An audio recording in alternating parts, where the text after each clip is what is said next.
não acredito que esse fenômeno mais ocorra, porque graças à televisão, especialmente, e ao cinema, a serviço da televisão, o grande público já conscientizou a pluralidade de mundos habitados. Até a ciência já hoje sabe que metade das estrelas que você observa a olho nu tem planetas, e uma boa parte desses planetas são habitados. Terra a Terra, portanto, não é nenhum privilégio sob nenhum aspecto. Então, um programa dessa ordem, ou como os programas semelhantes, já conscientizaram as novas gerações. Você conversa com 10 crianças de 10 anos.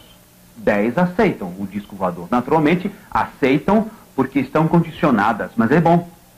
Porque a escola, a universidade, os cursos agora devem se preparar para oferecer as bases lógicas, teóricas, científicas dessa crença, porque senão fica uma crença. Não devemos deixar que o problema disco voador se transforme numa religião. Isso seria um absurdo. Tem que transformar-se num dado cultural valioso para nós, inclusive para a personalidade das novas gerações. Elas estão aguardando, aliás. É por isso que eu digo que seria oportuno o governo brasileiro, inclusive, estudar uma política científica diante do fenômeno disco voador, porque outros governos já estão fazendo. Bom, quanto ao objetivo do contato desses seres conosco, isso é bastante difícil, porque vocês são de várias origens, com várias tendências, vários níveis, vamos dizer, de formação, não só técnica, como espiritual, vamos dizer assim, a nosso linguajar. Então, evidentemente, eles podem ter objetivos diferentes. Uns podem ter objetivos só de uma simples curiosidade de saber como é o nosso mundo. Outros de tomar um contato para se informarem levemente, né, das nossas vidas sociais, etc. E outros, possivelmente, poderão ter um interesse maior de nos ajudar. Parece que existe muita gente extraterráquea que se interessa em ajudar o ser humano.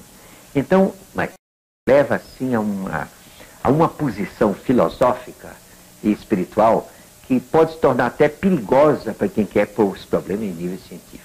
Por consequência, o mais sensato é a pessoa ficar, digamos, na expectativa e verificar realmente com um tempo, com mais substância, com mais precisão o que de fato eles desejam. O que eles dizem, porém, é que estão atentos. Há muitos seres que afirmam que estão atentos às situações humanas, e particularmente depois que o homem descobriu a bomba atômica, em que ele está arriscado a acabar com a sua própria civilização, transformando a criatura humana em verdadeiros monstros tocados pela radioatividade. Então eles dizem que tem uma grande preocupação com isso.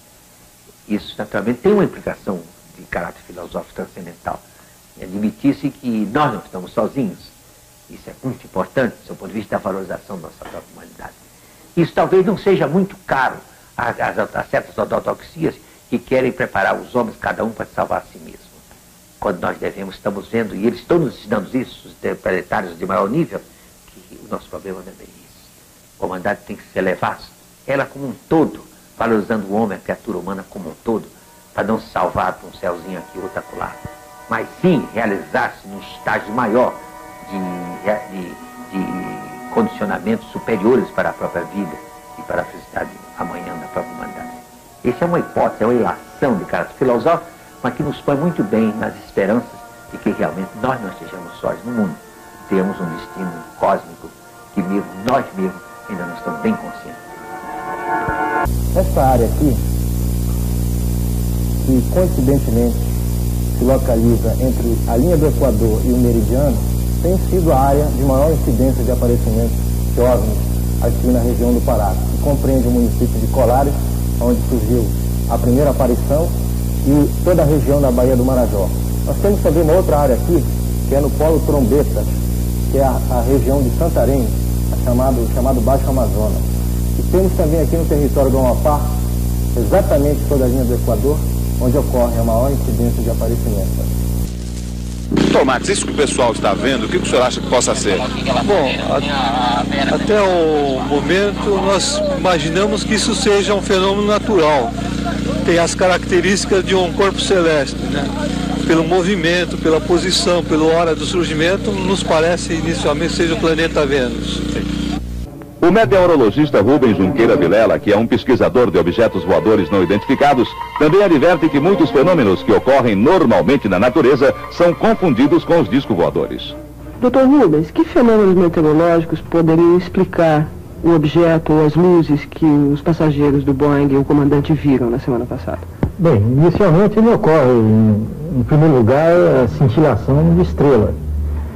Quando a estrela está muito baixa no horizonte, os raios luminosos são desviados pela própria camada de ar e os efeitos podem ser surpreendentes quando se trata de uma estrela grande, por exemplo, como o Vênus, e está próxima do horizonte. Em segundo lugar, eu poderia pensar no chamado raio-bola. É um fenômeno atmosférico muito raro. É uma espécie de relâmpago, mas que se dá na forma de uma esfera. Talvez possam ver aqui uma descarga elétrica, um raio comum, né? E embaixo um raio completamente diferente, de forma circular. Próximo ao solo. Próximo ao solo, isso em geral ocorre próximo ao solo e num dia que tem níveis de tempestade próximas. A outra coisa que me ocorre é a nuvem lenticular. É uma espécie de nuvem formada nas regiões de montanha e que podem ser realmente espetaculares. Essa fotografia é tirada de um planador, porque os planadores aproveitam as correntes ascendentes formadas nessas nuvens para ganhar altura. Os recordes de altitude de planador são batidos nessas nuvens. E quando o Sol está de um determinado ângulo, essas nuvens podem refletir intensamente a luz e dá a impressão de ser um objeto metálico. Ele tem a forma de lente, quer dizer, é aquele perfil de disco voador mesmo. Isso pode confundir. No caso particular do objeto visto pelos passageiros e pelo comandante do Boeing, o senhor acredita que houve confusão com algum desses fenômenos? Não, eu não acredito. Eu acho que essas explicações que eu dei, eu poderia superficialmente explicar qualquer coisa, mas não com as características que foram observadas. Primeiro, a duração, 1 hora e 22 minutos contínuos de observação. Todos esses outros fenômenos que eu descrevi, eles têm uma duração muito curta. Assim, de alguns minutos no máximo. Mas o que eu posso sugerir a esses que estão vendo objetos voadores identificados no momento, como esses pilotos e esses passageiros, é que não se preocupem em convencer aos outros.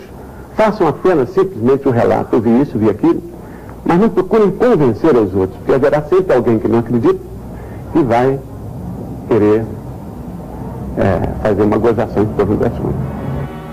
Sem mais recursos que pudessem esclarecer pela ótica científica a morte de Miguel e Manuel, a polícia se volta para teorias que levam a causas paranormais. O pesquisador de fenômenos parapsicológicos e médico Silvio Lago é ouvido em juízo. Eu que lido com esse campo de pesquisa, que é a psicotrônica e a parapsicologia há mais de 50 anos, eu jamais vi qualquer referência em que os pesquisadores tivessem uma morte tão dramática, insólita e com tantos comemorativos distorcidos como o caso do Manuel e do Miguel.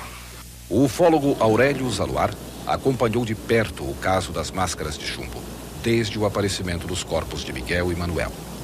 Autor de muitos trabalhos sobre o caso, até hoje, ele mantém o seu ponto de vista da época. Nós temos plena certeza de que houve alguma interferência fora da Terra, fora do que normalmente se defendeu no processo. Por várias razões. É muito difícil 2 homens subirem ao alto de um morro,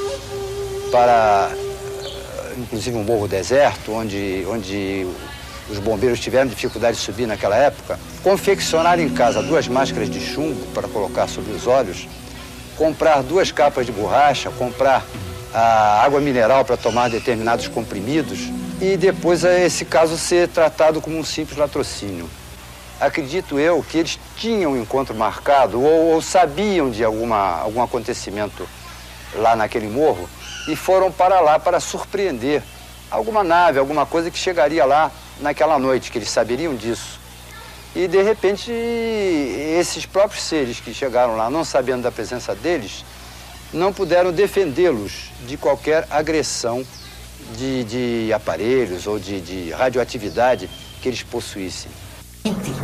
É a presença deles entre nós, a comunicação que eles têm com as pessoas fisicamente.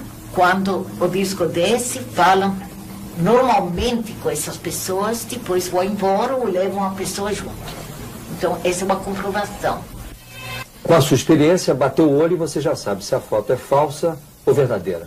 Em alguns casos, sim. Por exemplo, casos de reflexo, como esse exemplo, só de bater o olho já percebe-se que trata-se de um reflexo. E essa aqui que parece mais um charuto? Essa fotografia ocorreu próximo ao aeroporto de Congonhas, aqui em São Paulo, em 1976. Tomamos conhecimento da foto, pegamos o depoimento da pessoa e depois fomos ao local fazer uma série de análises. Ao princípio pensávamos que tratava de um avião. Fizemos essas fotografias, comparando com aquela fotografia, o avião passando, mas podemos verificar que existe a asa do avião, que tem menos massa que o corpo, ele marca menos, enquanto que o corpo marca mais. E o centro da marca é um pouco mais escuro, coisa que não ocorre.